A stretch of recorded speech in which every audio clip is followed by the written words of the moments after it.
और जैसे ही थोड़ा सा समय निकला, आज रोज प्रतिदिन भगवान भोलेनाथ शाम का समय और गंगा जी पर चले जाए, और भोलेनाथ जी गंगा जी पर जाएं। और वहां माता पार्वती को मालूम नहीं कि प्रभु आजकल, हमेशा तो मेरे को साथ लेकर भ्रमण पे निकलते थे, आजकल भोलेनाथ जी जाते कहां हैं, शंकर जी जा कहां रहे हैं, पता नहीं कहां रहे। और बाबा भोलेनाथ जी का स्मरण करा। माता पार्वती ने उसी समय पर गणेश जी को भेजा, गणेश जरा मालूम करो पिताजी कहां जा रहे हैं। और पिताजी को देखकर गणेश जी आए और आकर कहा, मां पिताजी तो कुछ कन्याओं के साथ में, कुछ स्त्रियों के साथ में गंगा जी के जल में अटखेलियां कर रहे थे। इतना तो मां से कहना था। भोलेनाथ जी के शब्द सुनकर, गणेश जी के वाक्य सुनकर मां जगत जननी क्रोध में लाल हो गई। माता पार्वती क्रोध में लाल, और उसी समय पर माता पार्वती क्रोध में लाल होकर सीधे गंगा जी के तट पर पहुंच गई, सीधे गंगा जी के तट पर। और गंगा के तट पर माता पार्वती जब पहुंची और जगत जननी ने देखा 5 स्त्रियों के साथ में, 5 कन्याओं के साथ में भोलेनाथ पानी से क्रीड़ा कर रहे हैं। कभी शंकर भगवान उन पर पानी फेंके, कभी वो कन्या इन पर पानी फेंके, कभी शिव पानी फेंके। इतने में माता पार्वती क्रोध में लाल होकर बोली, भोलेनाथ। जैसे भोलेनाथ जी को आवाज दी, शंकर भगवान जल क्रीड़ा करते हुए खड़े हुए और खड़े होकर बोले, क्या बात है पार्वती, इतना क्रोध क्यों करती हो। पार्वती बोली, भोलेनाथ ये स्त्रियां कौन, ये नारियां कौन है। मैं एक पतिव्रता धर्म का पालन कर रही हूं और आप इन स्त्रियों का संग कर रहे हो। होता है कभी कभी, एक पति अपनी पत्नी को रोज धमकी देता था, तू मेरे से सही से रिया कर। भगवान कृष्ण की 16,108 रानियां थी, मैं दूसरी शादी कर लाऊंगा। बेचारी पत्नी बड़ी दुखी रहती थी। एक बार हमारे यहाँ कथा में आई कि गुरुजी मेरा पति रोज धमकी देता है, मैं क्या करूं। मैंने पूछा क्या धमकी देता, कि हमेशा बोलता है भगवान कृष्ण की 16,108 रानियां, मैं दूसरी शादी कर लाऊंगा, तू मेरे से अच्छे से रिया कर। तो मैंने कहा वो तुझे धमकी देता है तो तू भी दे दे, कि द्रौपदी के 5 थे, तू क्यों।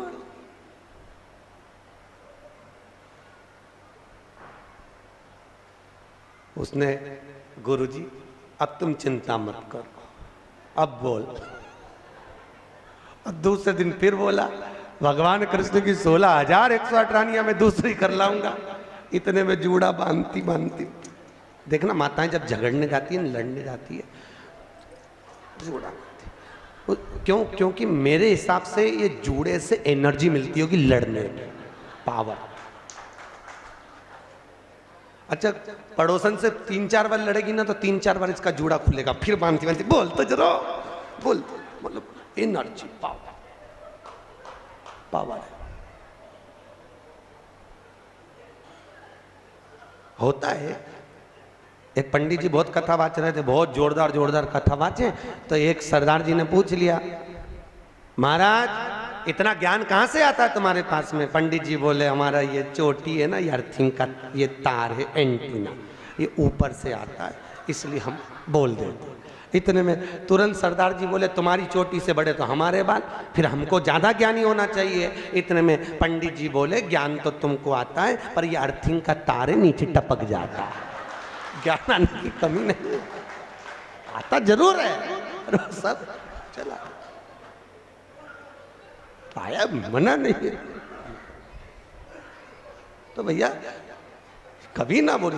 भगवान शिव जब अटखेलियां कर रहे थे स्त्रियों के साथ में, 5 स्त्रियों के साथ में अटखेलियां, तो भोलेनाथ जी के सम्मुख में पार्वती मैया ने कहा, आप ये 5 स्त्रियों के साथ, 5 कन्याओं के साथ क्या कर रहे हो, कौन है ये। मैं एक पतिव्रता धर्म का पालन कर रही हूं और तुमने ये क्या करा। भोलेनाथ जी ने कहा, पार्वती मौन होइए। पार्वती को क्रोध आया, केश माता पार्वती ने खोले। भगवान भोलेनाथ को लगा ये इन कन्याओं को मार देगी। तब भगवान शिव ने कहा, पार्वती चुप हो, ये मेरी 5 बेटियां हैं, ये मेरी 5 पुत्रियां। पार्वती ने पूछा, 5 पुत्रियां कब प्रकट हो गई प्रभु। बाबा भोलेनाथ ने कहा, पार्वती जब चौसर खेलते समय तूने मेरे वस्त्र लिए मैं जल क्रीड़ा करने के लिए, जल में तप करने के लिए बैठा। तप के करने से मेरे शरीर से पसीना बह निकला। उस पसीने से 5 धाराएं प्रकट हो गईं। उस 5 धारा से गंगा जी की गोद से मेरी ये 5 बेटियां प्रकट हुई है। पहली जया, दूसरी विषहरा, तीसरी श्यामली बारी, चौथी देव और 5वीं दोतली। ये 5 कन्या शंकर जी की 5 बेटियां।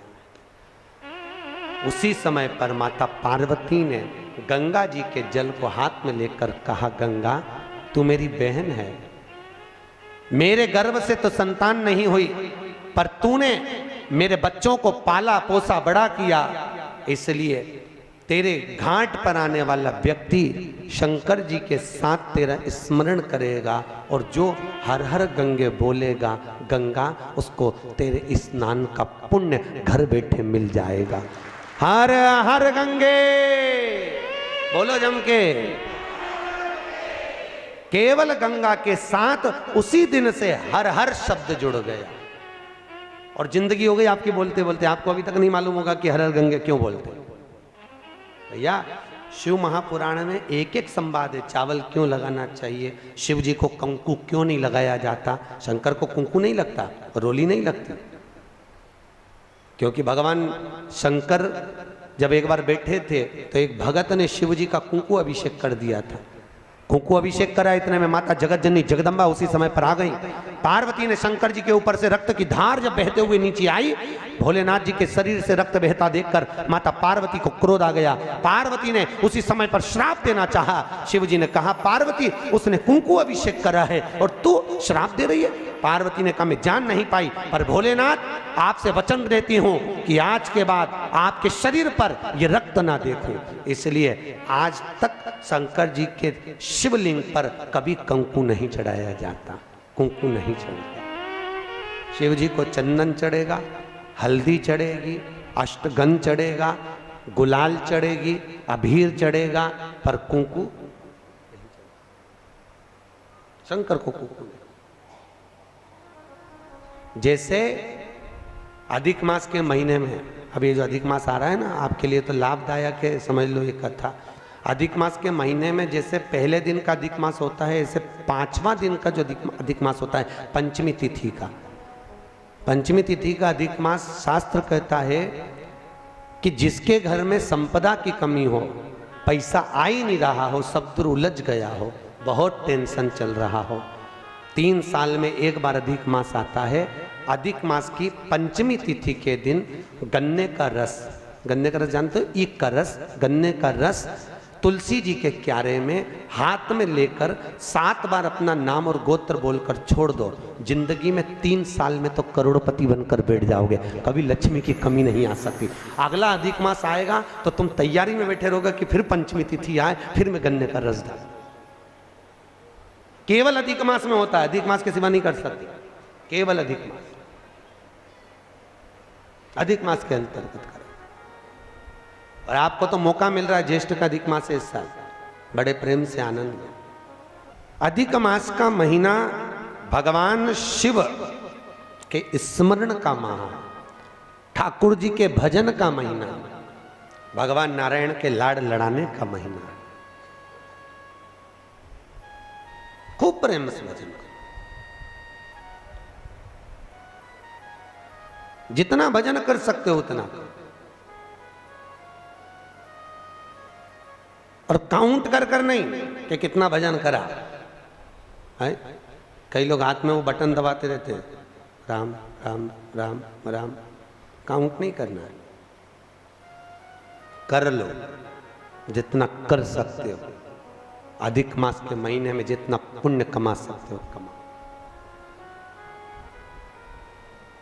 भजन चित्त धरिए। आज शिव महापुराण की कथा कहती है, माता पार्वती के सम्मुख में 5 कन्याओं को देखकर गंगा जी के सम्मुख में जब बात प्रसिद्ध करी, तब माता पार्वती से शिव जी ने कहा, ये मेरी 5 बेटियां हैं। पार्वती जी ने 5 को गले से लगाया।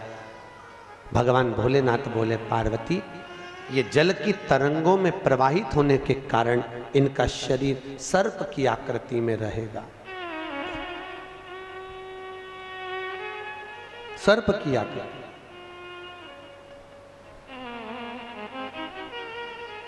और वो 5 कन्या शंकर भगवान की 5 सर्प रूप की बेटियां हुई। सर्प रूप।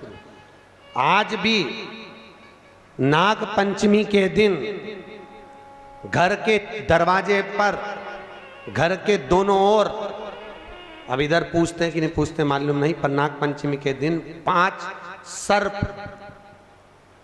यहां बनाते हैं। 5 सर्प बनाए जाते हैं। वो शंकर भगवान की 5 बेटियां बनाई जाती है और नाग पंचमी के दिन उनकी पूजन होती है।